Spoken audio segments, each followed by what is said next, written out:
like for you to take your Bibles tonight and turn to the Gospel of Luke.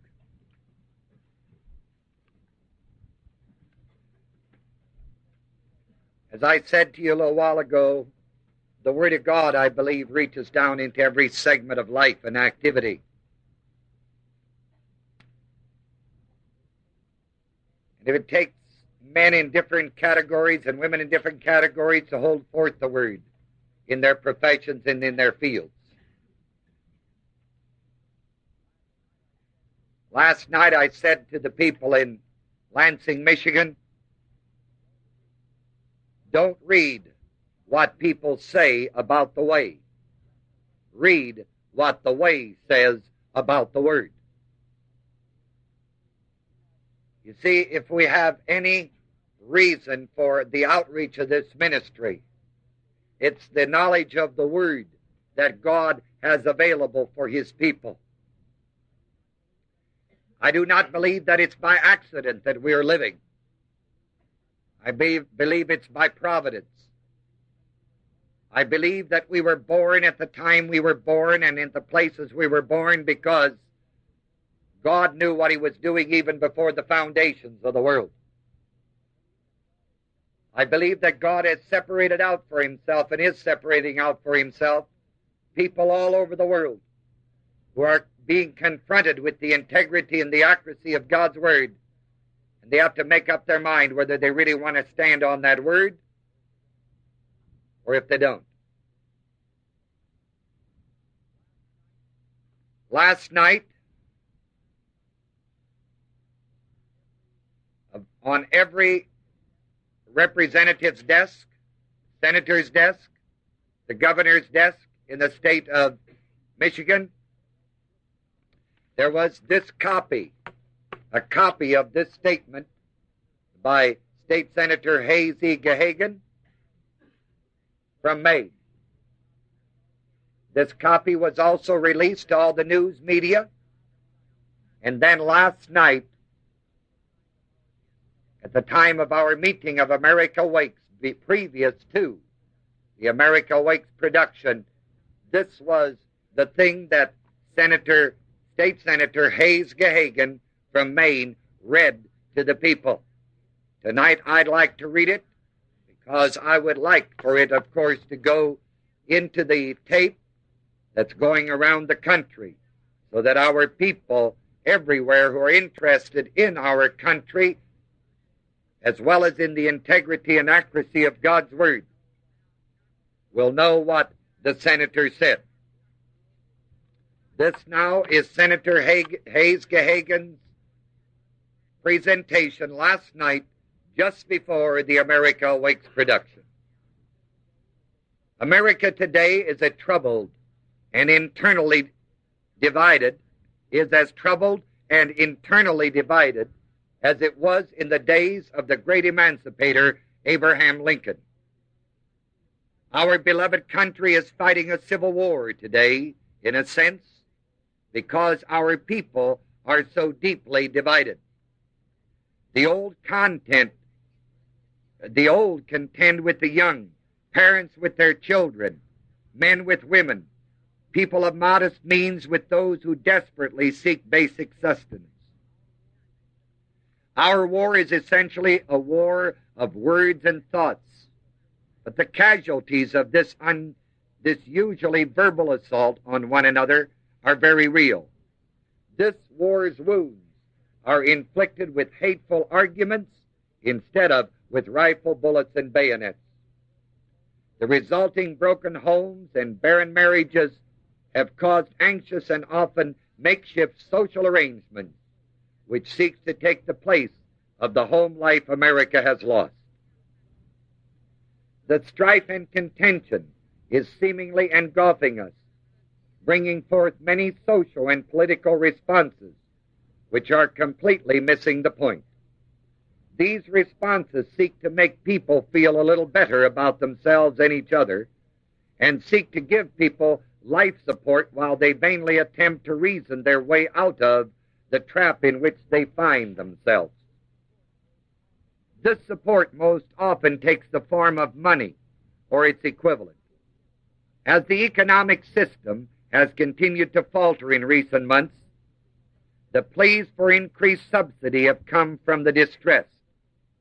Their need for continued daycare, counseling, welfare payments, housing, food, medical care, and other help of all kinds is testimony to the degree to which home and family life is being destroyed in our country.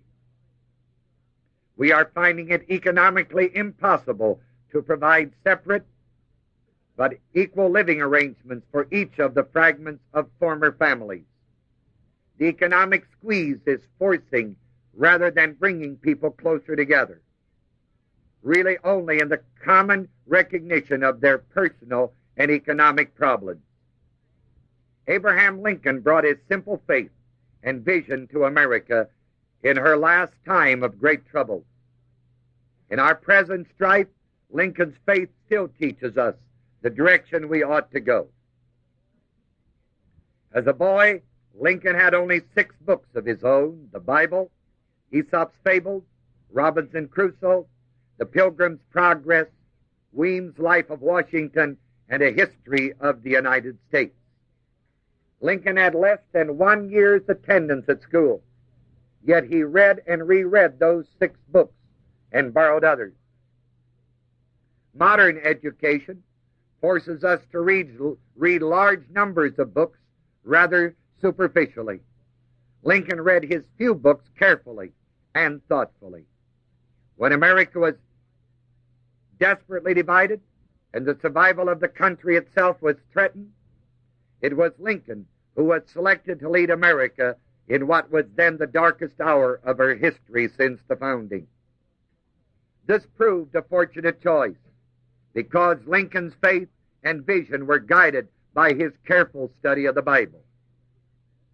The idea that an establishment of religion shall not be regulated by civil laws is only one cornerstone of the country's founding, and few people in our present time realize in their lives the even more basic meaning of religious freedom in America. Lincoln brought to the presidency his belief in the most basic founding principle of our country, that the individual citizen shall have the right of belief and expression with his government's protection and encouragement. His faith in the correctness of this simple principle literally held the country together. Lincoln was not a member of an organized church, but he was a man of profound beliefs.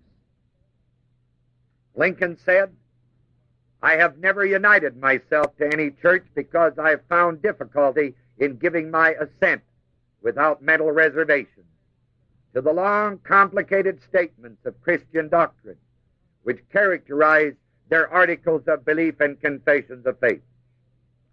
When any church will inscribe over its altar as its sole qualification for membership the Master's condensed statement of the substance of both law and gospel, 'Thou shalt love the Lord thy God with all thy heart, and with all thy soul, and with all thy mind, and thou shalt love thy neighbor as thyself,' that church will I join with all my heart and with all my soul." Lincoln's belief came most essentially from his personal study of God's Word, and his love of God was the essence of his stand for America. The way ministry represents and presents, through its biblical research and teaching, this personal, essential, and compassionate approach to the understanding of God's holy word, the Bible. People in America have been frightened and alienated by a succession of bizarre national tragedies and setbacks during the last 15 years. Each new outrage has only removed us further from our best selves and the spiritual roots which give us guidance. The way ministry brings families and individuals together through fellowships in homes across this great nation and around the world. And through its teachings, bring people closer to an understanding of the greatness that is available through belief in God and His Son, Jesus Christ. Lincoln's first inaugural closes with these words: "I am loath to close We are not enemies, but friends. We must not be enemies. Though passion may have strained, it must not break our bonds of affection.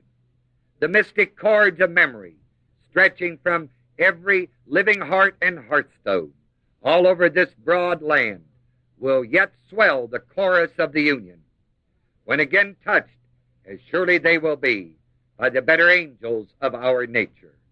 Wake up, America. You've got to come back to God. That's Senator Hayes Gahagan last night. And as I said, I do not believe that we, the people of the United States, living at this time, are here by accident. I think we're here by providence. Abraham Lincoln once said that he could understand how man could look down upon the earth and be an atheist, but he could never understand how a man could look up in the heavens and say there is no God. Last evening in the lobby of the auditorium where we appeared, these words were inscribed on the wall: to each is given a bag of tools, a shapeless mass, and a book of rules, and each must fashion, ere life has flown, a stumbling block or a stepping stone. And all men are that, either a stumbling block or they're going to be a stepping stone. And I thought tonight Luke chapter 20 might speak to our hearts. Came to pass on one of those days, as Jesus taught the people in the temple and preached the gospel, the chief priests and the scribes came unto him with the elders, and spake unto him, saying, Tell us, by what authority doest thou these things? Or who is he that gave thee this authority? I want you to notice who always approached Jesus Christ, where the main obstruction to his ministry and life came from. Here it says it very plainly again. They were the chief priests, the scribes, and the elders. The people, the older people that were running Judaism. And he answered, verse 3, and said to them, I will also ask you one thing, and answer me. We have learned that the finest way to teach someone is don't answer their questions. The great art of teaching is many times, or sharing your life of the greatness of God's Word, is not in the positive declaration of something, but in the positive question, positing a question to get them to think. In other words, if someone asks you a question, many times the best way to teach them is don't answer the question, ask them a question.